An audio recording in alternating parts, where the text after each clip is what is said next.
नमस्कार, very good morning. स्वागत है आपका इन न्यूज में। आप देख रहे हैं राजधानी लाइव और मैं हूं आपके साथ सदफ फातिमा। बुलेटिन की शुरुआत करेंगे।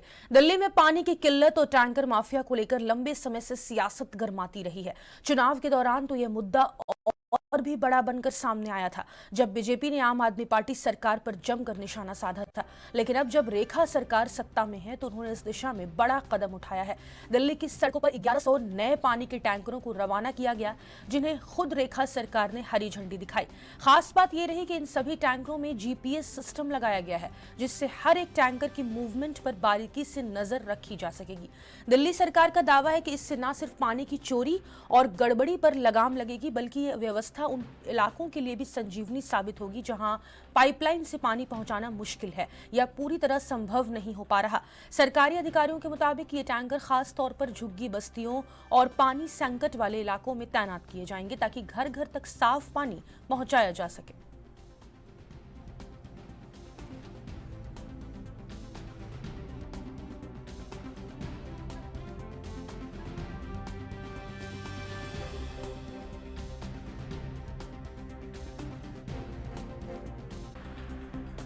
तो 1200 नए पानी के टैंकर मिले हैं। खुद रेखा गुप्ता ने हरी झंडी दिखाकर इन पानी के टैंकरों को रवाना किया। खास बात यह रही कि इन सभी टैंकरों में जीपीएस सिस्टम लगाया गया, ताकि हर मूवमेंट पर नजर रखी जा सके।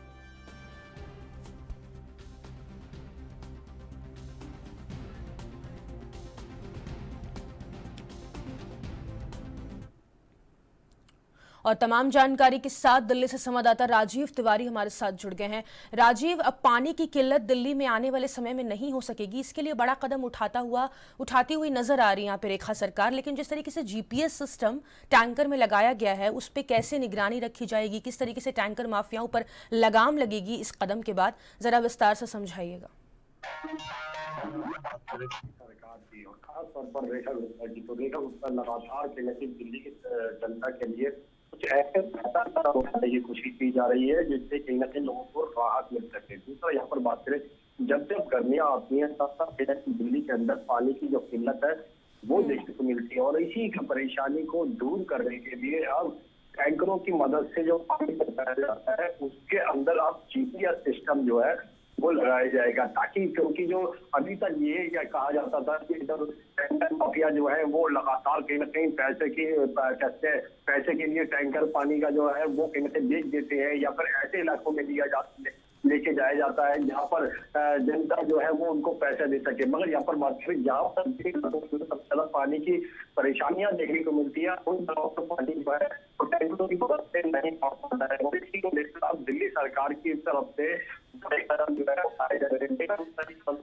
बिल्कुल जिस तरीके से 1111 टैंकर जीपीएस जो पानी के टैंकर हैं उनको हरी झंडी देकर ये सुरक्षित कर दिया गया कि दिल्ली की उन इलाकों की बात करें जहां पर पानी जो है पाइपलाइनों की मदद से नहीं पहुंचाया जा सकता है, वहां पर टैंकरों की मदद से पानी जो है वो पहुंचाया जाएगा और इसकी निगरानी की जाएगी। अब टैंकर माफिया जो है वो इस पानी की जो टैंकरों की मदद से जो माफिया करते हैं या फिर कहें जो पैसे की उगाई करते हैं वो नहीं हो पाएगी, क्योंकि इस जीपीएस सिस्टम के माध्यम से अब ये बड़ी स्पष्ट हो पाएगा कि टैंकर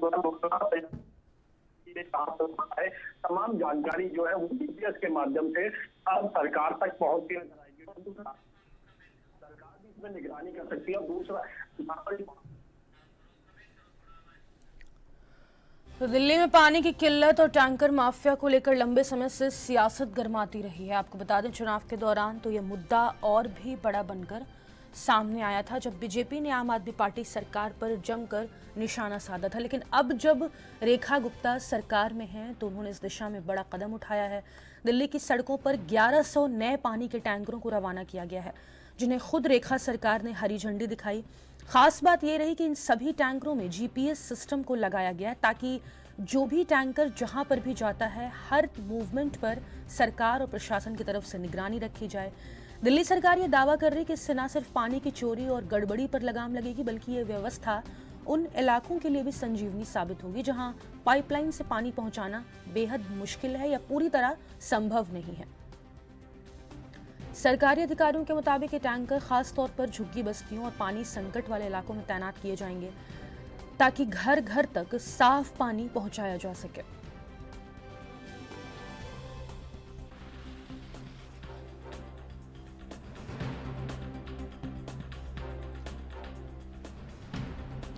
1100 नए पानी के टैंकर दिल्ली को मिले हैं। अब देखने वाली बात होगी कि इन पानी के टैंकरों से उन तमाम घरों तक पानी पहुंच पाता है या नहीं जिनको गर्मी में खास तौर पर पानी की दिक्कत का सामना करना पड़ता है।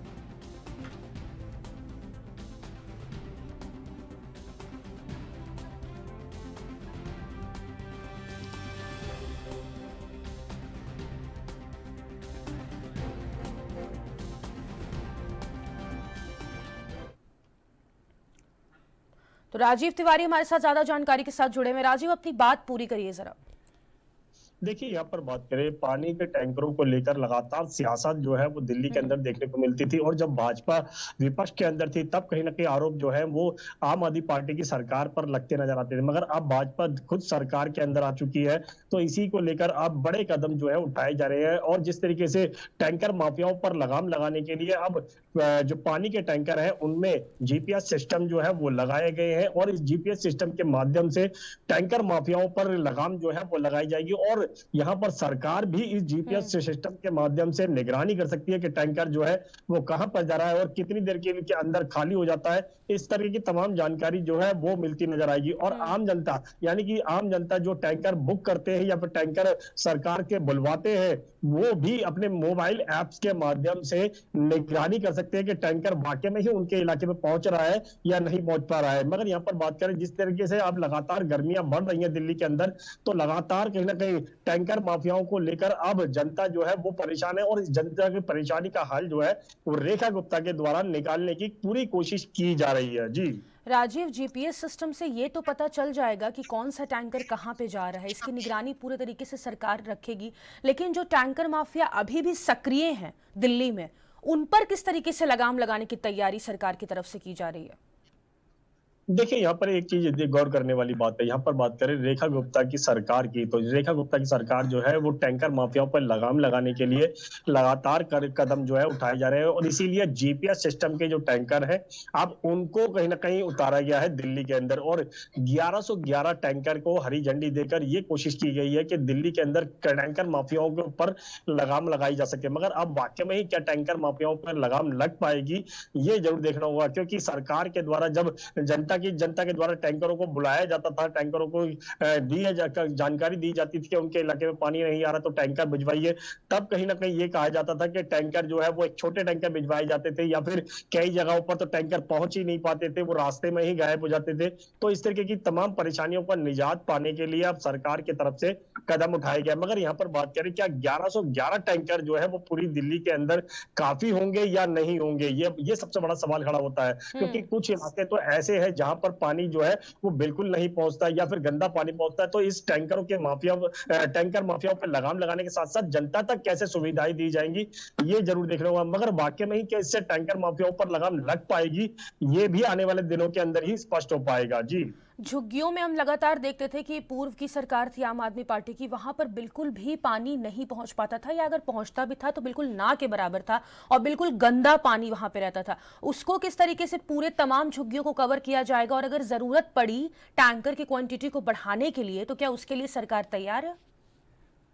देखिए, यहाँ पर बात करें वाकई में ही जब पिछली सरकार की बात करें तो लगातार कहीं ना कहीं परेशानियां जो है वो खड़ी होती नजर आती थी। और काफी इलाकों की बात करें, खास तौर पर सुलभ एरियो की बात करें तो वहां पर कहीं ना कहीं पानी की सबसे ज्यादा दिक्कतें जो है वो देखने को मिलती थी। और जब टैंकर पहुंचता था तो 15 मिनट के अंदर ही वो टैंकर जो है वो खाली हो जाता था, और लोग जो है वो टैंकर को ऊपर चढ़कर ही पानी जो है वो निकालने की कोशिश करते थे, जिसकी वजह से कई बार तो लोग गिर भी जाते थे, हादसे भी वो देखने को मिलते थे। मगर फिर भी कहीं ना कहीं टैंकर माफियाओं पर लगाम लगाने के लिए सरकार की तरफ से, पिछली सरकार की तरफ से भी बड़े बड़े वादे किए जाते थे। मगर अब रेखा गुप्ता की सरकार की तरफ से भी यही कोशिश की जा रही है कि जीपीएस टैंकरों की मदद से अब यह सुनिश्चित हो पाएगा कि टैंकर माफिया जो है या फिर क्या है टैंकर जो है वो कहां कहां पर जा रहे हैं, और टैंकर माफिया जो है इस पर कहीं ना कहीं अपनी निगाहें जो है वो नहीं लगा पाए। मगर यहाँ पर बात करें, तमाम ऐसे इलाके हैं जहां पर पानी की समस्या जो है वो अभी से ही देखने को मिल रही है, क्योंकि अभी गर्मी की शुरुआत है, वो आने वाले दिनों के अंदर और ज्यादा परेशानियां जो देखने को मिलेगी। और खास तौर पर सुलभ एरियो की बात करें,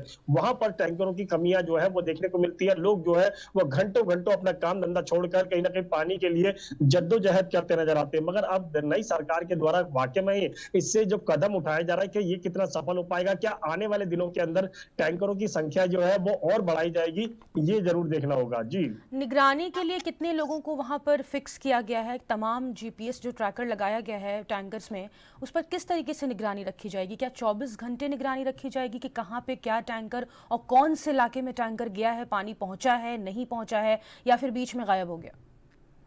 देखिए यहाँ पर बात करें जीपीएस सिस्टम की, तो जीपीएस सिस्टम जिस तरीके से टैंकरों के अंदर लगाया गया है, तो वो जो है वो इंटरनेट के माध्यम से अधिकारी जो है वो अपने ऑफिस में ही ये सुनिश्चित कर पाएंगे कि वाकई में ही टैंकर जो है कहाँ पर बुक हुआ था और कहाँ पर उसको भेजना है। तमाम इस तरीके की जानकारी जो है वो जीपीएस सिस्टम के माध्यम से रिकॉर्ड की जाएगी। और दूसरा, जो टैंकर को बुलाते हैं यानी कि आम जनता जिन इलाकों की ये जानकारी मिलेगी, वहां तक भी उस एप्स के माध्यम से टैंकरों की पूरी जानकारी जो है वो मिल पाएगी कि वाकई में ही रास्ते में टैंकर तो खाली तो नहीं हुआ, या फिर कहीं जिस स्थान पे जाना था उस स्थान पे पहुंचा है कि नहीं पहुंचा है। इस तरीके की तमाम जानकारी जो है वो जीपीएस सिस्टम के माध्यम से स्पष्ट हो पाएगी। दूसरा, यहाँ पर बात करें टैंकरों पर, जो टैंकर माफिया है वाकई में ही इस पर कहीं ना कहीं सरकार जो है लगाम लगा पाएगी, क्योंकि लगातार कहीं ना कहीं ये आवाज जो है वो पहले भी उठती नजर आती थी कि टैंकर माफिया जो है सक्रिय है। और भाजपा पहले भी कहीं ना कहीं आम आदमी पार्टी के ऊपर आरोप लगाती थी, मगर अब खुद भाजपा ही सरकार के अंदर आ चुकी है। तो अब टैंकर माफियाओं पर किस तरीके से लगाम लगाई जाएगी और जनता तक पानी की सुविधा किस तरीके से पहुंचा पाएगी। मगर यहाँ पर बात करें दिल्ली विधानसभा चुनाव के अंदर, भाजपा जब चुनाव प्रचार कर रही थी तब कहीं ना कहीं यह कहा गया था कि टैंकर माफियाओं पर लगाम लगाई जाएगी। दूसरा, जिन इलाकों में पानी नहीं पहुंचता है वहां पर भी पानी पहुंचाया जाएगा। मगर अभी भी सरकार जो है वो यही कोशिश कर रही है, जिन इलाकों में पानी नहीं पहुंचता है टैंकरों की मदद से ही पानी पहुंचाने की बात की जा रही है। मगर उन जगहों पर पानी या फिर उन इलाकों के अंदर पाइपलाइनों के माध्यम से पानी पहुंचाया जाए, तब कहीं ना कहीं चोरी जो है वो रुक पाएगी और टैंकर माफिया जो है वो अपने आप को कमजोर महसूस कर पाएंगे। जी, कुछ ऐसे इलाके जहां पे पाइपलाइन नहीं पहुंचाना वहां पे संभव नहीं है, ऐसा सरकार की तरफ से कहा जा रहा है, तो क्या उन जगहों पर सिर्फ टैंकर से ही काम चलाया जाएगा, या आने वाले समय में पाइपलाइन बिछाने की कोई नई प्रक्रिया सरकार शुरू कर सकती है? देखिए बात करें यहाँ पर दिल्ली के अंदर, तो दिल्ली के अंदर सुलभ एरियो की बात करें तो वहां पर भी पाइपलाइन के जो बिछाई जाती है जल बोर्ड की, वो भी पहुंचाई जाती है, मगर फिर भी वहां तक पानी नहीं पहुंच पाता है। तो इसका सबसे बड़ा कारण है सरकार की अधिकारियों के द्वारा कहीं ना कहीं लापरवाही जो है वो की जाती है। दूसरा, यहाँ पर बात करें जिन इलाकों के अंदर पानी पाइपलाइनों के माध्यम से नहीं पहुंचता है, वहां पर टैंकरों की मदद से पानी पहुंचाने की कोशिश की जाती है, मगर इन टैंकरों के मदद से भी पूरा पानी जो है वो नहीं पहुंच पाता है। और लोग जो है अपने काम धंधा छोड़ के जो है वो पानी का इंतजार करते हैं, और जब पानी पहुंचता है तो मात्र 10 मिनट के अंदर, 12 मिनट के अंदर ही टैंकर जो है वो खाली हो जाता है। तो उससे साफ जाहिर है वो पानी की कमी जो है वो पूरी नहीं हो पाती। और जैसे जैसे गर्मी बढ़ेगी वैसे वैसे ये परेशानियां जो है वो और ज्यादा बढ़ती नजर आई। तो चुनौती बहुत ज्यादा है दिल्ली सरकार के सामने। इस चुनौती से कैसे दिल्ली सरकार निपटेगी? और दूसरा, 1100 टैंकरों की मदद से क्या वाकई में ही उन इलाकों तक पानी पहुंचाया जा सकता है जिन इलाकों में अभी तक पानी नहीं पहुंच रहा है? तो दिल्ली सरकार को खास तौर पर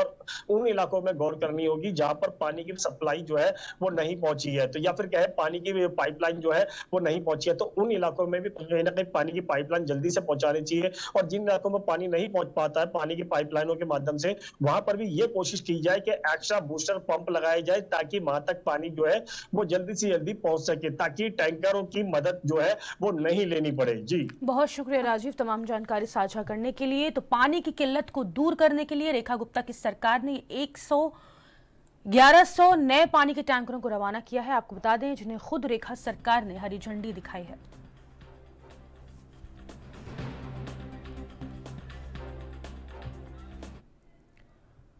आगे बढ़ेंगे। सपा प्रवक्ता हरीश मिश्रा पर हुए हमले और फिर उनके जेल भेजे जाने के मामले ने अब राजनीतिक तूल पकड़ लिया है। इसी को लेकर समाजवादी पार्टी का एक प्रतिनिधिमंडल 22 अप्रैल को वाराणसी का दौरा करेगा। इस प्रतिनिधिमंडल में नेता प्रतिपक्ष माता प्रसाद पांडे और विधान परिषद में नेता प्रतिपक्ष लाल बिहारी यादव शामिल होंगे। बताया जा रहा है कि प्रतिनिधिमंडल सबसे पहले हरीश मिश्रा के परिवार से मुलाकात करेगा और फिर पुलिस प्रशासन के अधिकारियों से इस पूरे मामले को लेकर बात करेगा। प्रतिनिधिमंडल में चंदौली और बलिया के सांसदों समेत कुल 9 सदस्य शामिल रहेंगे। समाजवादी पार्टी का कहना है कि हरीश मिश्रा के साथ हुई घटना पूरी तरह अन्यायपूर्ण है और पुलिस प्रशासन को भूमिका पर गंभीर सवाल खड़े कर दिए।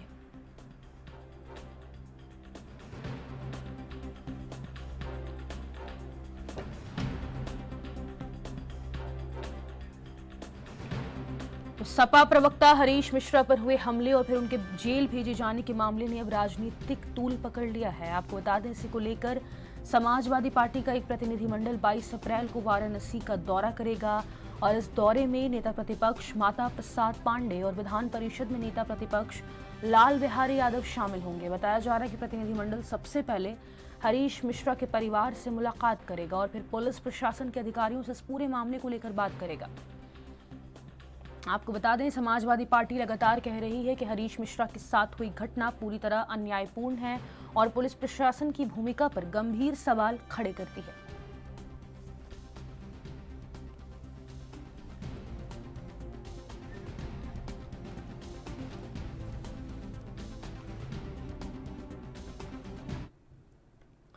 और ज्यादा जानकारी के साथ संवाददाता जितेंद्र चौहान का रुख कर लेंगे। जितेंद्र, पहले हरीश मिश्रा पर हमला, उसके बाद उनको उसी हालत में जेल भेज देना, अब सियासत लगातार गरमा रही है। 22 अप्रैल को समाजवादी पार्टी का प्रतिनिधिमंडल मुलाकात भी करेगा हरीश मिश्रा के परिवार से। क्या जानकारी सामने निकल के आ रही है और आगे क्या कार्रवाई हो सकती है?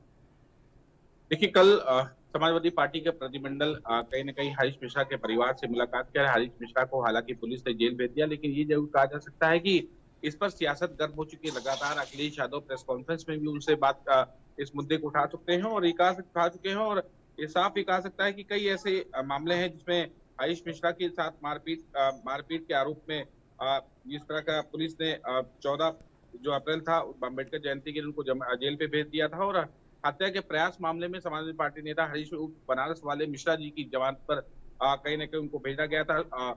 ये कहा सकता है कि सुनवाई के दौरान डायरी और प्रपत्र भी भेजने की कोर्ट ने रक्त अपनाया है और साफ ही कहा सकता है कि हरीश मिश्रा को 12 अप्रैल को सिगरा थाना क्षेत्र में सपा नेता हरीश मिश्रा और मां करनी के उपासकों की अविनाश मिश्रा और स्वास्तिक उपाध्याय के बीच में मारपीट हुई थी और मारपीट में हरीश ने कहा था कि करणी सेना कार्यकर्ताओं ने उन पर हमला किया था और कहीं न कहीं उसको लेकर तमाम तरह के जो बातचीत थी उस पर हरीश मिश्रा को गिरफ्तार किया गया और दरोगा और मां पर शारीरिक शोषण के आरोप भी कहीं न कहीं केस दर्ज किया गया था और साफ ही कहा सकता है कि समाजवादी पार्टी लगातार इसको मुद्दा बनाया है क्योंकि हरीश मिश्रा बनारस वाले के नाम से जो फेमस है। अखिलेश यादव ने भी प्रेस कॉन्फ्रेंस में कहा था और कल समाजवादी पार्टी का प्रतिनिधिमंडल दल उनसे मुलाकात करेगा और साफ ही कहा सकता है कि जो न्यायिक अधिकारी हैं उनसे भी कहीं न कहीं मुलाकात करने का काम, प्रशासन से मुलाकात करने का काम करेगी कि आखिरकार हरीश मिश्रा को क्यों जेल भेजा गया। क्योंकि जिस तरह से हरीश मिश्रा ने कहा था कि मेरे साथ मारपीट की, मुझे चोटिल किया गया, खून से लथपथ हरीश मिश्रा दिखाई पड़े थे, उस पर भी कहीं न कहीं जो पुलिस प्रशासन के अधिकारी हैं उनसे बातचीत की जाएगी और ये कहा सकता है कि इसमें प्रतिनिधिमंडल में बात की जाए तो नेता प्रतिपक्ष माता प्रसाद पांडे, नेता प्रतिपक्ष विधान परिषद लाल बिहारी यादव, बनारस के चंदौली और बलिया सांसद समेत 9 सदस्य की टीम जाएगी जो कि वहां पर हरीश मिश्रा के परिवार से और जो पुलिस प्रशासन के अधिकारी है उनसे कहीं न कहीं मुलाकात करने का काम किया जाएगा। इस पूरे मामले पर हरीश मिश्रा के परिवार का क्या कहना है? देखिए, हरीश मिश्रा का परिवार का आरोप यही है कि हरीश मिश्रा को गलत तरीके से फंसाने का काम किया गया है और उनके साथ मारपीट की गई थी, ना कि हरीश मिश्रा ने किसी पर कातिलाना हमला करने का काम करनी सेना के अध्यक्ष है उनसे कहीं न कहीं मारपीट का मामला सामने आया और साफ तो कहा सकता है कि लगातार इस मामले में रामजीलाल सुमन के मामले में जो तूल पकड़ा है उसके बाद कहीं न कहीं समाजवादी पार्टी अलग अलग प्रदेशों में लगातार प्रदर्शन करने का काम कर रही है। उत्तर प्रदेश में अलग अलग प्रदर्शन करने का काम कर रही है और साफ ये कहा सकता है कि करणी सेना रामजीलाल सुमन के जो बयान है उससे काफी नाराज नजर आए थे और जिसके बाद रामजीलाल सुमन के घर पर भी तोड़फोड़ करने का प्रयास किया गया। उसके बाद कई जगह करणी सेना ने धरना प्रदर्शन किया, विरोध प्रदर्शन करने का काम किया और रामजीलाल सुमन द्वारा जो बयान दिया गया था राणा सांगा को लेकर उससे काफी नाराज थे और उसी को लेकर इस तरह के जो विवाद है उत्तर प्रदेश में अलग अलग दिखाई देने लगे और उसके बाद हरीश मिश्रा ने भी इस तरह का जो विरोध प्रदर्शन उसका विरोध करने का काम किया और उसके बाद कहीं न कहीं हरीश मिश्रा को उन पर कातिलाना हमला जो करणी सेना के उपासक है वो कहीं न कहीं उनको साफ तौर पे उसके अध्यक्ष चुनाव भेजकर हरीश मिश्रा को जेल भेजने का काम किया। जिस तरह का आरोप है परिवार का, तो परिवार लगातार न्याय की मांग कर रहा है और हरीश मिश्रा को जेल से जल्दी वापस आने के लिए जमानत याचिका भी लगाई गई है। अक्सर हम देखते हैं जितेंद्र कि जब भी कोई आरोपी चोटिल हो जाता है तो उसको पहले अस्पताल में भर्ती करवाया जाता है पुलिस की तरफ से, उसके बाद ही आगे की कार्रवाई होती है। लेकिन यहाँ कुछ ऐसा देखने को नहीं मिला है। उन पर हमला हुआ, उसके बाद उनको डायरेक्ट जेल ले जाया गया। इसके पीछे क्या कारण सामने निकल के आ रहे हैं और बीजेपी की सरकार क्या कह रही है? देखिए, सरकार का हस्तक्षेप किसी प्रकार का नहीं है, लेकिन ये कहा सकता है कि करणी सेना के अध्यक्ष थे समाजवादी पार्टी के जो हरीश मिश्रा मिश्रा जी कहा जाता है, वो कहीं ना कहीं थे। और ये वाद विवाद कहीं ना कहीं आमने सामने के बाद जो सामने की मारपीट हुई, उस मारपीट के बाद कहीं ना कहीं, और 14 अप्रैल को पुलिस ने हरीश मिश्रा को मिश्रा जी, बनारस वाले मिश्रा जी को जेल भेजने का काम किया। और जेल भेजने के दौरान कोर्ट में भी कह सकते हैं कि कोर्ट परिसर निकलते ही दौरान भी उन्होंने कहा था कि मुझे बाबा साहब भीमराव अंबेडकर की जयंती पर मुझे जेल भेजने का काम किया जा रहा है। और साफ ये कहा था कि संविधान लगातार आंखें मूंदे बैठा है, सरकार पुलिस प्रशासन सुनने का नाम नहीं ले, और पुलिस पर एक पक्षी कार्रवाई का आरोप लगाने का काम किया था हरीश मिश्रा ने। तो साफ ये कहा सकता है कि जो प्रतिनिधिमंडल दल है वो मुलाकात करेगा, उनसे कह सकते हैं कि पुलिस प्रशासन के अधिकारियों से, उनके परिवार से मुलाकात करेगा, और परिवार को जहां सांत्वना देने का काम किया जाएगा, तो न्याय के लिए समाजवादी पार्टी हरीश मिश्रा के आगे आने का काम करेगी। तो क्या इस मुलाकात के बाद हरीश मिश्रा को कोई रिहाई की संभावना?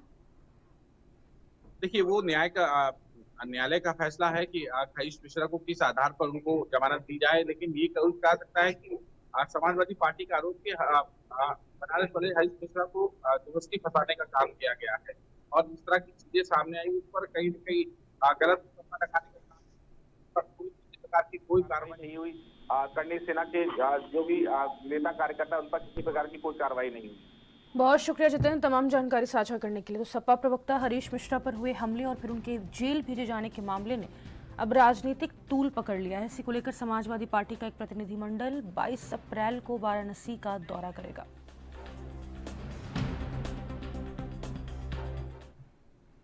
वक्तों के एक छोटे से ब्रेक का फौरन लौटेंगे। आप बने रहे एएनबी न्यूज के साथ।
ब्रेक के बाद एक बार फिर से आप सभी का स्वागत है। आगे बढ़ेंगे। हिमाचल प्रदेश में युवाओं को कौशल प्रशिक्षण देने के लिए स्थापित कौशल विकास निगम को लेकर बड़ा बदलाव होने जा रहा है।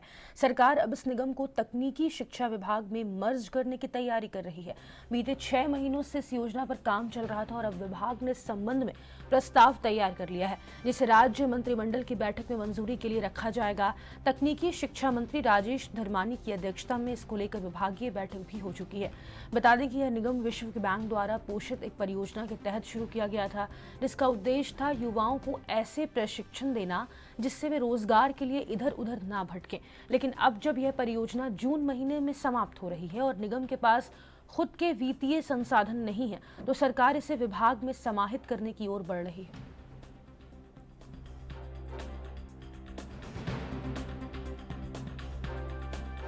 तो युवाओं को कौशल प्रशिक्षण देने के लिए स्थापित कौशल विकास निगम को लेकर बड़ा बदलाव होने जा रहा है। आपको बता दें, सरकार अब इस निगम को तकनीकी शिक्षा विभाग में मर्ज करने की तैयारी कर रही है। बीते 6 महीनों से इस योजना पर काम चल रहा था और अब विभाग ने इस संबंध में प्रस्ताव तैयार कर लिया, जिसे राज्य मंत्रिमंडल की बैठक में मंजूरी के लिए रखा जाएगा।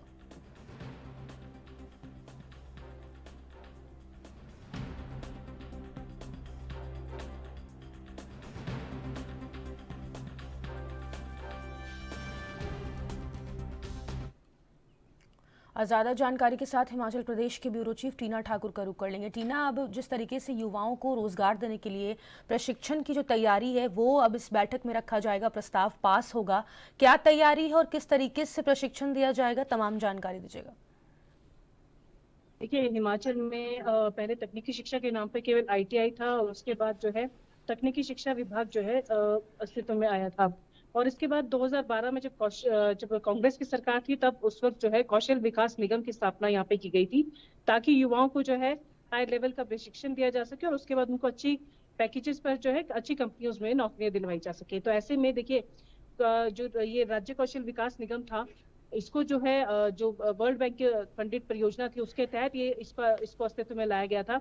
लेकिन अब पिछले दिनों से देखा जा रहा है कि पिछली सरकार में भी इस पे कई अनियमितताओं के आरोप लगे थे और अभी जो है जून में जो है जो ये परियोजना थी उसकी जो अवधि है वो पूरी हो रही है। तो ऐसे में सरकार के सामने ये प्रश्न खड़ा हो गया है कि जो निगम था, इसके पास अपने कोई फंड्स नहीं है, अपने कोई वित्तीय संसाधन नहीं है, सरकार की ग्रांट या जो वर्ल्ड बैंक से पैसा मिल रहा था उस पर ये निर्भर थी। तो वैसे में सरकार इस पर फैसला लेगी, उसको कैबिनेट में रखा जाएगा कि इस जो ये राज्य कौशल विकास निगम है इसको मर्ज किया जाए या इसको अलग से निगम ही रहने दिया जाए। फिलहाल जो निगम था उसकी जो कार्यप्रणाली है वो यही है कि जो प्रशिक्षण युवाओं को चाहिए वो ये प्रशिक्षण देती है और उसके बाद जो है कंपनीज में या जहां भी युवाओं को रोजगार की जरूरत होती है वहां पे भी हेल्प ये करती है। तो ऐसे में अब जो सरकार है, अलग से जो वाकना घाट है वहां पर एक प्रशिक्षण केंद्र बनाया जा रहा है। हालांकि पहले ये तय करेगी सरकार कि इसको निगम ही रहने दिया जाए या फिर इसको जो है तकनीकी शिक्षा विभाग में जो है मर्ज कर दिया जाए। और उसके बाद जो है वाकना घाट में जो प्रशिक्षण केंद्र चल रहा है वहां पे जो है हिमाचल के युवाओं को प्रशिक्षण दिया जाएगा। हाई लेवल का ये प्रशिक्षण होगा, अलग अलग विधाओं में ये प्रशिक्षण दिया जाएगा। स्किल डेवलपमेंट के तहत ये प्रोग्राम चलेगा और उसमें जो है बाद में युवाओं को जो है चाहे वो विदेश की बात करें, चाहे हम अपने देश की बात करें, हिमाचल की बात करें, अलग अलग जगहों पे जो है रोजगार के अवसर उपलब्ध करवाने के लिए ये निगम जो है बेहतरीन कार्य करेगा। तो फिलहाल जो है अगली कैबिनेट पे सारा कुछ निर्भर करता है, कैबिनेट में इस मसले को लेकर जाना है, वहीं पे डिसाइड होगा कि जो ये राज्य कौशल विकास निगम है इसको निगम ही रहने दिया जाना है या मर्ज किया जाना है। और आगामी जो भी चीजें होनी है वो कैबिनेट में डिसाइड होनी है। कैबिनेट में ये जो आगामी कैबिनेट होगी उसमें ये मसला जाएगा। लेकिन फिलहाल ये जरूर है कि जो राज्य कौशल विकास निगम है उससे कई बच्चों को, यहाँ पे युवाओं को फायदा मिला, प्रशिक्षण लिया और आज अच्छी सैलरीज पे जो है अच्छी कंपनीज में वो पैकेज पर है। तो ऐसे में अब ये जो वाकना घाट में प्रशिक्षण केंद्र चल रहा है इस पर भी बहुत कुछ निर्भर करता है, क्योंकि सरकार पहले कह चुकी है कि विदेश में जो युवा हैं उनको हायर लेवल का स्किल डेवलप करके जो है रोजगार के लिए भेजा जाएगा। तो उसमें जो है वाकना घाट का जो प्रशिक्षण केंद्र बनने जा रहा है उसकी अहम भूमिका यहाँ पर हो सकती है। ट्रेनिंग देने के लिए हिमाचल सरकार की हायरिंग प्रोसेस क्या है? मतलब जो एक्सपर्ट्स आएंगे वो बाहर से आएंगे या फिर हिमाचल प्रदेश से ही हायर किया जाएगा? देखिए, फिलहाल जो कौशल विकास निगम के तहत जो प्रशिक्षण दिया जा रहा है उसमें तो यहीं पर जो स्किल के अलग अलग जो डेवलपमेंट के जो अलग अलग कोर्सेज है उसमें यहीं पे जो है प्रशिक्षण दिया जाता है और यहीं के जो ये कहेंगे कि जो स्किल्ड लोग हैं वही प्रशिक्षण देते हैं। लेकिन फिलहाल जो है जब इसको हायर लेवल पे लेके जाएगा, जब वाकना घाट में बताया जा रहा है कि इसको बनाया जाएगा, तो वहां पे जो है ये भी पता लगाएगी सरकार की किस तरह की कोर्सेज की डिमांड है, किस तरह की स्किल्स की डिमांड जो है बाजार में है और क्या वो हिमाचल में उपलब्ध है। और अगर हिमाचल में वैसे स्किल डेवलपमेंट कोर्सेज उपलब्ध नहीं है तो उनको जो है लाया जाएगा और अगर उसके लिए फैकल्टी जो है बाहर से लानी पड़ेगी तो वो भी सरकार कह रही है कि हम लाएंगे, क्योंकि हमारा एकमात्र उद्देश्य है युवाओं को जो यहाँ पे स्किल्ड करके जो है अच्छा रोजगार दिलाना। तो ऐसे में जो स्किल डेवलपमेंट ये जो निगम है इसके ऊपर बहुत कुछ निर्भर करता है। हालांकि वाकना घाट में प्रशिक्षण केंद्र बनाया जा रहा है, अभी शिमला में इसका कार्यालय चल रहा है। फिलहाल सारा कुछ इस बात में निर्भर करता है कि कैबिनेट में क्या फैसला लिया जाता है, क्योंकि कैबिनेट जो फैसला लेगी उसके बाद ही आगामी जो वाकना घाट में जो प्रशिक्षण केंद्र बनाया जा रहा है उसमें वो सारी चीजें जो है उपलब्ध करवाई जाएंगी। इस विभाग को जो तकनीकी शिक्षा विभाग में मर्ज कर रही है सरकार, उससे कितना फायदा पहुंचेगा, अगर खास करके युवाओं की अगर हम बात करें तो? टीना।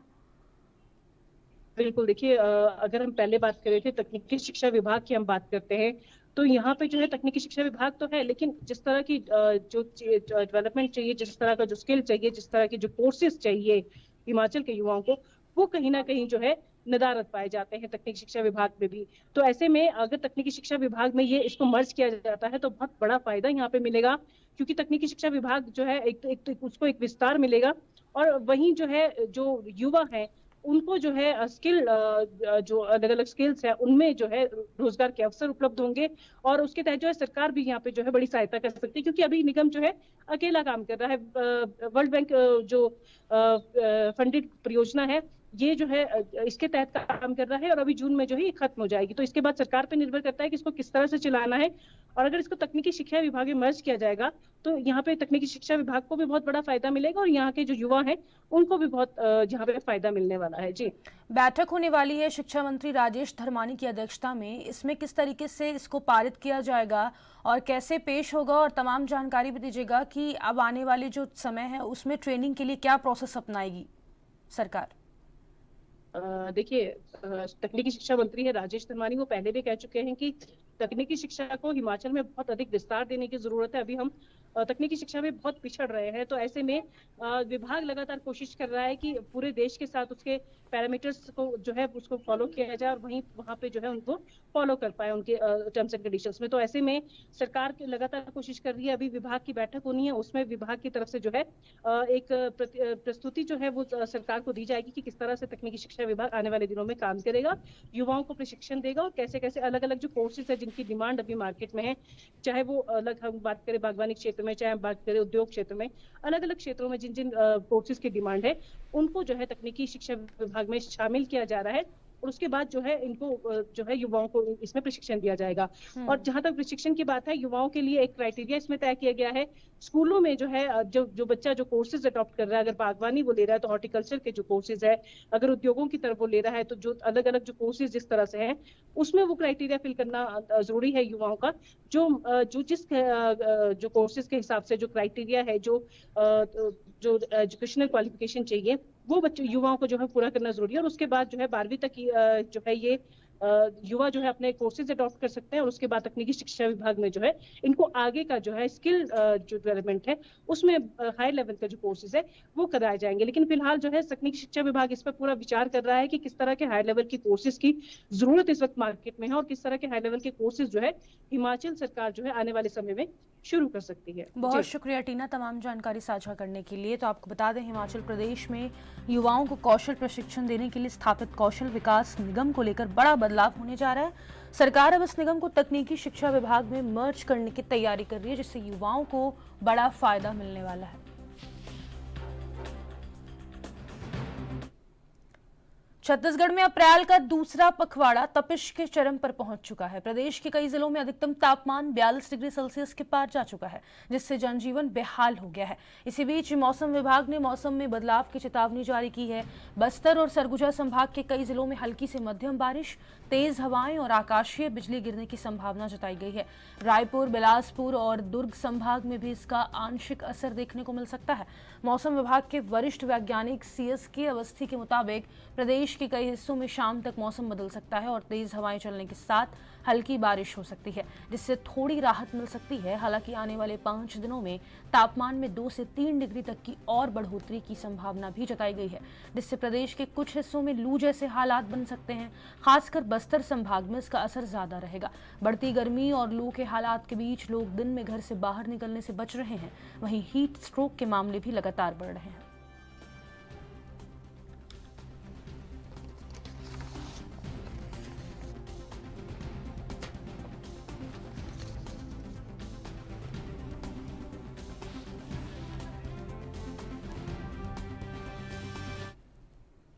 वक्त हो गया एक छोटे से ब्रेक का, फौरन लौटेंगे, आप बने रहें एएनबी न्यूज के साथ।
ब्रेक के बाद एक बार फिर से आप सभी का स्वागत है। आगे बढ़ेंगे, राजधानी दिल्ली की बात कर लेते हैं, जहां अप्रैल की गर्मी ने रफ्तार पकड़ ली है और तापमान 41 डिग्री सेल्सियस के पार पहुंच चुका है। मौसम विभाग पहले ही चेतावनी दे चुका है कि इस बार की गर्मी न सिर्फ पिछली बार से ज्यादा तीव्र होगी, बल्कि इसके स्वास्थ्य पर भी गंभीर असर पड़ सकते हैं। इसी को देखते हुए दिल्ली सरकार अब हरकत में आ गई है और हीट एक्शन प्लान को लेकर सक्रियता दिखा रही है।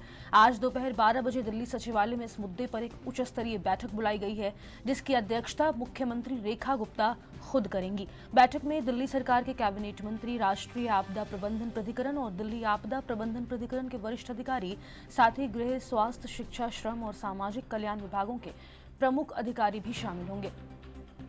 इस बैठक में हीट वेव से निपटने के लिए रणनीति तैयार की जाएगी, ताकि राजधानी के नागरिकों को गर्मी के इस प्रकोप से सुरक्षित रखा जा सके।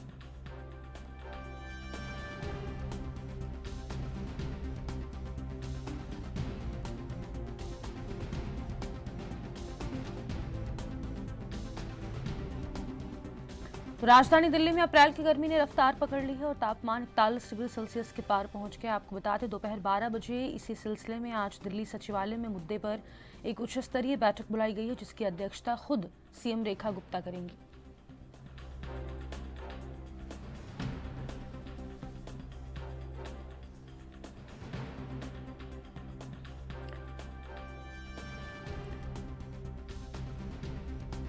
इस बैठक में हीट वेव से निपटने के लिए रणनीति तैयार की जाएगी, ताकि राजधानी के नागरिकों को गर्मी के इस प्रकोप से सुरक्षित रखा जा सके।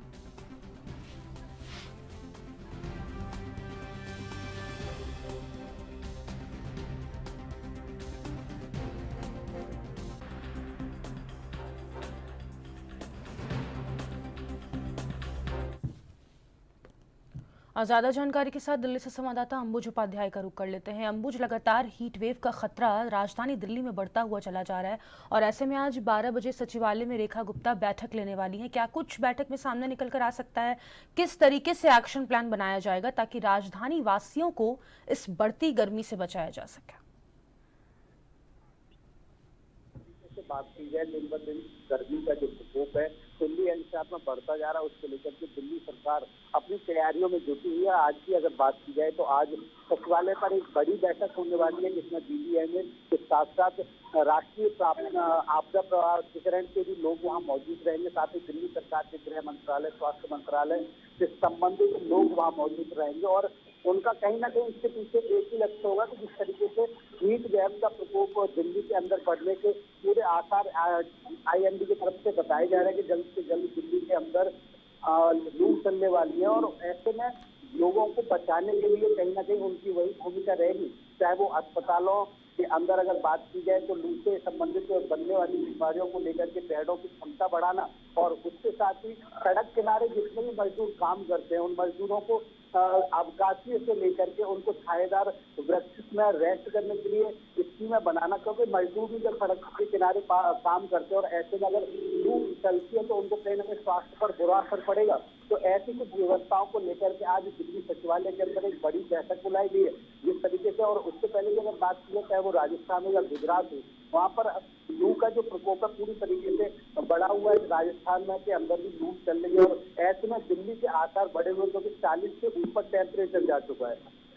तो आने वाले दिनों में मौसम किस तरीके का रह सकता है? क्या इसी तरीके से गर्मी बढ़ती रहेगी या फिर कोई राहत दिल्ली वालों को?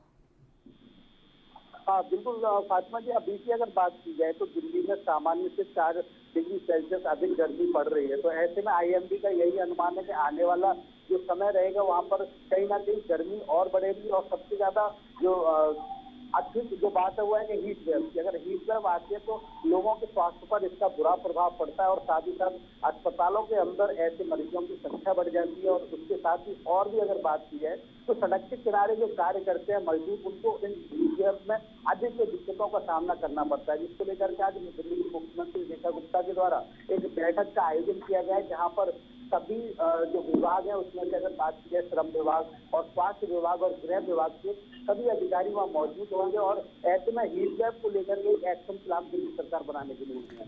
इंसानों के साथ साथ जानवरों का भी बुरा हाल हो जाता है अंबुज। अगर हम बात करें इस बढ़ती गर्मी में, उसके लिए क्या बचाव किए जाएंगे? हाँ बिल्कुल, ये देखना होगा कि जिस तरीके से सड़क पर घूमने वाले जो पक्षी हैं, चाहे वो गाय है या फिर कुत्ते हैं, इन लोगों को भी इस तरीके से, और जो जानवर भी है जो खुले आसमान में रहते हैं, तो ऐसे में उन लोगों के लिए भी क्या दिल्ली सरकार की अपील रहती है। वैसे अधिकतर सामाजिक तौर पर अगर देखा जाए तो कुछ ऐसे एनजीओ, कुछ ऐसे फाउंडेशन है जो बार बार अपील करते रहते हैं कि अपने घर के बाहर कुछ पानी की व्यवस्था करके रखें, जिससे कि जो पक्षी वगैरह घूमते हैं उनको पानी, जो गर्मी से पानी की अगर दिक्कत होती है तो पानी वहाँ पर पी सकते हैं। तो ऐसे में दिल्ली सरकार तो भी कुछ न कुछ इस पर प्लान अवश्य बनाएगी, क्योंकि गर्मी में अगर आदमियों की, मनुष्यों की बात की जाए तो कहीं ना कहीं वो अपने बचाव के कार्य कर सकते हैं, लेकिन वही जानवरों की और पक्षियों की बात की जाए तो उनको लिए दिल्ली सरकार का क्या कदम रहता है, ये देखने वाला होगा। बहुत बहुत शुक्रिया अंबुज तमाम जानकारी साझा करने के लिए। तो आपको बता दें, राजधानी दिल्ली में अप्रैल की गर्मी ने रफ्तार पकड़ ली है और तापमान 41 डिग्री सेल्सियस के पार पहुंच चुका है। मौसम विभाग पहले ही चेतावनी दे चुका है कि इस बार की गर्मी न सिर्फ पिछली बार से ज्यादा तीव्र होगी, बल्कि इसके स्वास्थ्य पर भी गंभीर असर पड़ सकता है। इसी को लेकर आज रेखा गुप्ता सचिवालय में बैठक लेने वाली हैं, ताकि आने वाले हीट स्ट्रोक से दिल्ली वासियों को बचाया जा सके।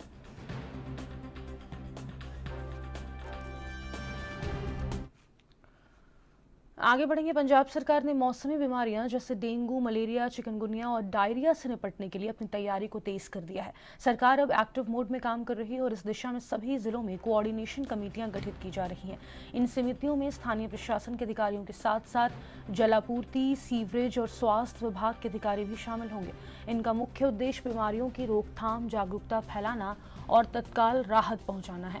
स्वास्थ्य मंत्री बलवीर सिंह के अनुसार इस बार डेंगू के मामलों में 80% तक की कमी लाने का लक्ष्य रखा गया है और इसके लिए सरकार पूरी तैयारी के साथ जुटी है। इस अभियान में मेडिकल, नर्सिंग और फार्मेसी के साथ छात्रों को मास्टर ट्रेनर बनाया जाएगा, जो आंगनबाड़ी और आशा वर्करों को लार्वा की पहचान और निवारण के तरीके सिखाएंगे।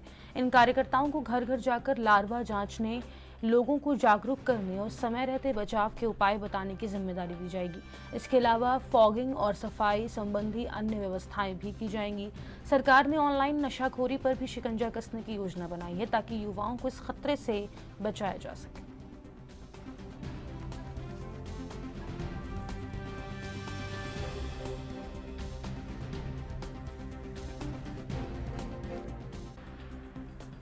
पंजाब सरकार ने मौसमी बीमारियों जैसे डेंगू, मलेरिया और डायरिया से निपटने के लिए तमाम तैयारियां शुरू कर दी है। सरकार अब पूरे तरीके से एक्टिव मोड में नजर आ रही है। आपको बता दें, इसी के मद्देनजर सभी जिलों में कोऑर्डिनेशन कमेटियां भी बना दी गई हैं। इन समितियों में स्थानीय प्रशासन के अधिकारियों के साथ साथ तमाम विभागों के अधिकारी भी शामिल होंगे। इनका मुख्य उद्देश्य बीमारियों की रोकथाम, जागरूकता फैलाना और तत्काल राहत पहुंचाना है।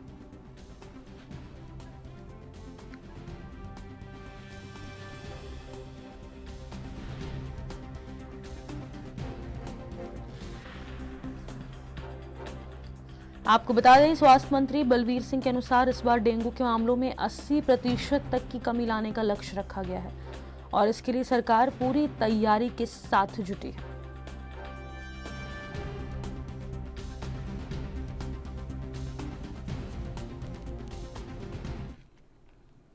ज्यादा जानकारी के साथ चंडीगढ़ से संवाददाता अमित सेठी का रुख कर लेंगे। अमित, बढ़ती गर्मी में जिस तरीके से लगातार बीमारियों का खतरा बढ़ता चला जा रहा है पूरे पंजाब में, उसको लेकर सरकार अब एक्टिव मोड में नजर आ रही है। क्या तैयारियां हैं और जो जागरूकता फैलाने की बात सामने आ रही है उसमें क्या सफाई का भी खास ख्याल रखा जाएगा ताकि लोगों को इसके बारे में जानकारी दी जा सके कि किस तरीके से सफाई रखना ताकि डेंगू के जो मच्छर हैं वो उत्पन्न ना हो सके? बिल्कुल बताना चाहूंगा कि अगर बात की जाए गर्मियों में तो अक्सर देखने को मिलता है कि काफी जो है बीमारियां जो है सामने आती हैं। खासकर अगर डेंगू की बात करें तो डेंगू का जो हवा है वो अक्सर जो है देखने को मिलता है गर्मियों में, खासकर बारिशों के दिनों में भी काफी समस्या देखने को मिलती है, जिसके चलते अब स्वास्थ्य विभाग जो है बिल्कुल सख्त जो है दिखाई दे रहा है। खास तौर पे जो उन्होंने जो है नोडल अफसर्स को जो है तैनात जो है किया जा रहा है और जो बच्चे जो है मेडिकल के जो छात्र हैं उन्हें भी जो है बिल्कुल इस कार्यक्रम में जो है बिल्कुल लाया जा रहा है। साफ तौर पे पंजाब की आम आदमी पार्टी का लक्ष्य है कि इस बार जो है डेंगू के आंकड़े जो है उनमें काफी गिरावट जो है बिल्कुल लेके आनी है। अक्सर देखने को मिलता है कि डेंगू की वजह से जब गर्मियों का सीजन आता है तो डेंगू की वजह से काफी लोग जो है डेंगू के जो बुखार है, डेंगू की जो है चपेट में आते हैं, तो जिसके चलते जो है ये बड़ा फैसला लिया गया है और आने वाले दिनों में जो है ये कार्य जो है शुरू हो जाएंगे। चाहे अपना जितने भी जो जहाँ पर जो खाली प्लॉट्स हैं वहां पर अक्सर देखने को मिलता है कि पानी इकट्ठा हो जाता है और साथ ही लोगों को जागरूकता जो है वो फैलाई जा रही है। अपने गमलों के जो है उसकी साफ सफाई रखें, कूलर्स की साफ सफाई रखें। तो इस तरह का जो अभियान जो है आने वाले दिनों में आम आदमी पार्टी की सरकार जो है बिल्कुल चलाने जा रही है। जी, ये कोऑर्डिनेशन कमेटियां कब से सक्रिय हो जाएंगी पंजाब के सभी जिलों में? हाँ बिल्कुल, जो कोऑर्डिनेशन कमेटियां जो है बिल्कुल बनाई गई हैं उन्हें दिशा निर्देश जो है बिल्कुल दिए गए हैं और जल्दी जो है आने वाले दिनों में अगर बात की जाए 5 से 10 दिनों में ही जो है बिल्कुल कार्य जो है बिल्कुल शुरू हो जाएगा ग्राउंड लेवल पे और खासकर जो गांव है गांव में जाके भी लोगों को समझाया जाएगा, क्योंकि अब गर्मी का जिस तरह से सीजन है तो कूलर जो होते हैं उनकी जो है साफ सफाई जो है अक्सर की जाए, जिस जगह पर खड़ा हुआ पानी है उसकी साफ सफाई की जाए, टैंकीज की साफ सफाई की जाए। तो बिल्कुल इसको लेके जो है बिल्कुल कार्य जो है जल्दी जो है आने वाले दिनों में जो है बिल्कुल जो है शुरू हो। इन तमाम बीमारियों को लेके और बढ़ती गर्मी को लेके पंजाब के अस्पतालों में क्या तैयारियां अमित? बिल्कुल, अक्सर देखने को मिलता है जब भी डेंगू की जो है बीमारी सामने आती है तो हर साल जो है जब भी इस तरह की समस्या सामने आती है डेंगू को लेके तो बिल्कुल अलग से जो है बिल्कुल वार्ड जो है वो बनाए जाते हैं, वहाँ पे बेड जो है प्रॉपर होते हैं, मेडिसिन जो है वो प्रॉपर होती है। साथ ही गर्मियों का जिक्र आपने किया तो गर्मियों को लेके भी अक्सर जिस तरह से गर्मी जो है लगातार बढ़ती हुई दिखाई दे रही है, तो वहीं मौसम विभाग की बात करें तो हीट वेव को लेके भी जो है अलर्ट जारी किया गया है, तो उसको लेके इंतजाम जो है बिल्कुल हॉस्पिटल्स में जो है बिल्कुल दिखाई दे रहे हैं। हॉस्पिटल्स में प्रॉपर बेड जो है आपको वो दिखाई देंगे और मेडिसिन जो है वो बिल्कुल वहां पर जो है बिल्कुल पूरी है। और साथ ही जो है खासकर गर्मी जिस तरह गर्मी बढ़ रही है लोगों में पानी की जो है कमी काफी देखने को मिलती है, डिहाइड्रेशन जो है वो उसके मरीज जो है लगातार जो है हॉस्पिटल में पहुंच रहे हैं, तो उनको लेके भी पुख्ता इंतजाम जो है हॉस्पिटल में देखें। इस बढ़ती गर्मी और बीमारी के बीच मेडिकल के जो छात्र हैं उनको भी खास मदद मिलने वाली है। ट्रेनिंग के तौर पर उनको यहाँ पर लगाया जाएगा ताकि उनकी ट्रेनिंग भी हो सके और आने वाले लोगों का इलाज भी हो सके और सही तौर पर मदद हो सके। बिल्कुल, जिस तरह से कल डॉक्टर बलवीर जो स्वास्थ्य मंत्री हैं उनकी तरफ से भी साफ तौर पे कहा गया था कि जो मेडिकल के जो छात्र हैं जो अभी सीख रहे हैं जो कॉलेजेस में हैं उन्हें भी जो है बिल्कुल मैदान में जो है उतारा जाएगा और उसी के साथ साथ जिस तरह से बीमारियां भी जो है पनप रही हैं तो बिल्कुल हो सकता है कि उसकी आने वाले दिनों में ट्रेनिंग भी जो है हॉस्पिटल में जो है बिल्कुल जो है बिल्कुल कराई जाएंगी। ये आने वाले समय में देखना होगा कि इस तरह से जो है क्या पूरी रूपरेखा जो है स्वास्थ्य विभाग जो है। बहुत शुक्रिया अमित तमाम जानकारी साझा करने के लिए। तो डेंगू मलेरिया पर पंजाब की सरकार अब लगातार एक्टिव मोड में नजर आ रही है। आपको बता दें सभी जिलों में कोऑर्डिनेशन कमेटियां गठित की जा रही हैं। इन समितियों में स्थानीय प्रशासन के अधिकारियों के साथ साथ जलापूर्ति, सीवरेज और स्वास्थ्य विभाग के अधिकारी भी शामिल होने वाले हैं।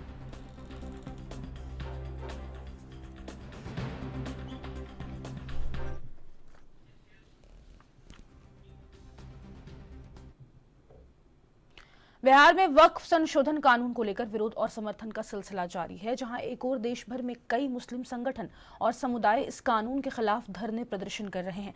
वहीं पटना के बापू सभागार में मिल्लत बचाओ मुल्क बचाओ कॉन्फ्रेंस का आयोजन हुआ है। इस कार्यक्रम का आयोजन ऑल इंडिया यूनाइटेड मुस्लिम मोर्चा और सेंटर फॉर पीस ने किया था, जिसमें बिहार के राज्यपाल आरिफ मोहम्मद खान ने शिरकत की।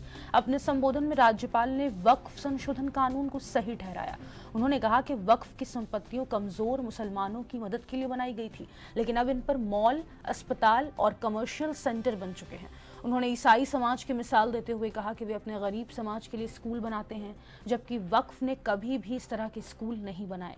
देश के गरीब मुसलमानों को सिर्फ जज्बात के नाम पर लूटा गया है और अमीर मुसलमानों के बच्चे विदेशों में पढ़ते हैं। उन्होंने यह भी आरोप लगाया है कि मुस्लिम संगठन गरीब मुसलमानों का उपयोग सिर्फ अपने फायदे के लिए करते हैं।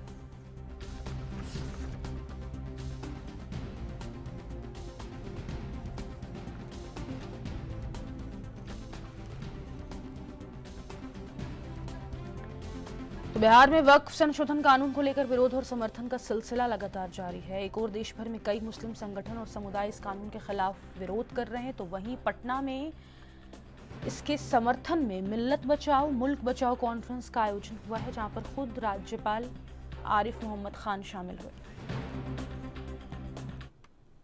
ज्यादा जानकारी के साथ बिहार के ब्यूरो चीफ सुरजीत कुमार का रुख कर लेते हैं। सुरजीत, एक तरफ जहां देश भर में विरोध का दौर जारी है इस वक्फ संशोधन बिल को लेके, वहीं खुद राज्यपाल आरिफ मोहम्मद खान यहां पर कार्यक्रम कर रहे हैं और ये जानकारी लोगों तक पहुंचा रहे हैं कि ये कितना सही है।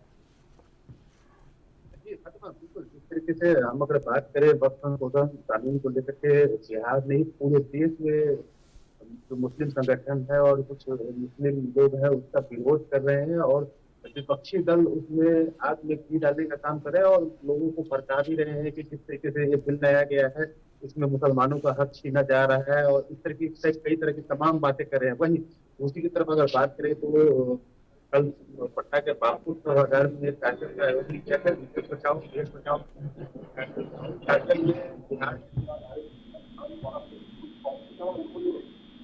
अपने संबोधन में सारी बातें कही।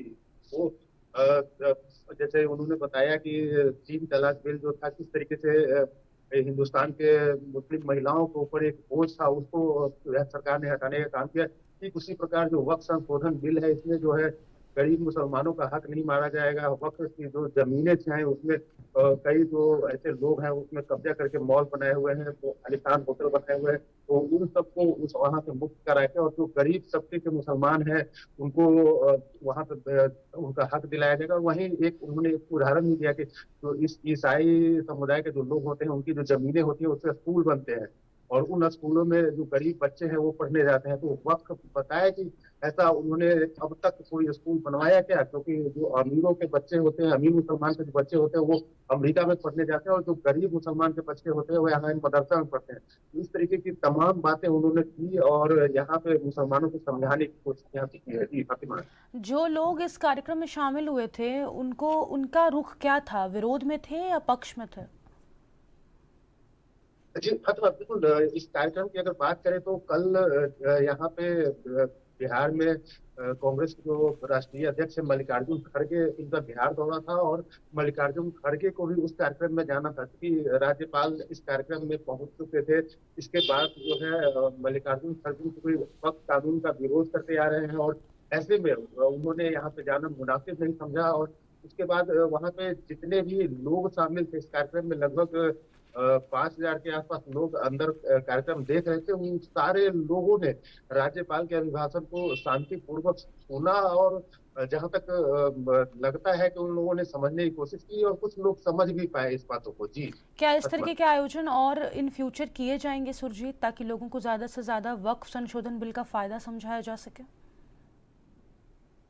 जी फातिमा, बिल्कुल जिस तरीके से सरकार ने इस कानून को बनाया और कानून बनने के बाद तमाम विपक्षी दल और मुस्लिम संगठन इस कानून का विरोध करते हुए नजर आए हैं, तो निश्चित तौर पे इस तरीके का जागरूकता फैलाने का कार्यक्रम सरकार के द्वारा और आयोजित किए जाएंगे और जिसमें ये बताया जाएगा कि किस तरीके से ये कानून बना है और इससे जो है यहाँ के जो मुसलमान हैं उनको कितना फायदा पहुंचेगा। तो निश्चित तौर पे इस तरह के और कई कार्यक्रम यहाँ पे आयोजन होने की संभावनाएं दिख रही है। और जिस तरीके से बंगाल में अगर बात करें तो बंगाल में हिंसा भड़की हुई है, तो ऐसी स्थिति में लोगों को जब तक जागरूक नहीं किया जाएगा, जब तक इस स्थिति पर काबू पाना थोड़ा सा मुश्किल लगता है। जी, बहुत शुक्रिया सुरजीत तमाम जानकारी साझा करने के लिए। तो बिहार में वक्फ संशोधन कानून को लेकर विरोध और समर्थन का सिलसिला जारी है। इसी के मद्देनजर पटना के बापू सभागार में आरिफ मोहम्मद खान के शामिल हुए थे। फिलहाल के लिए राजधानी लाइव में बस इतना ही। मुझे दीजिए इजाजत। नमस्कार।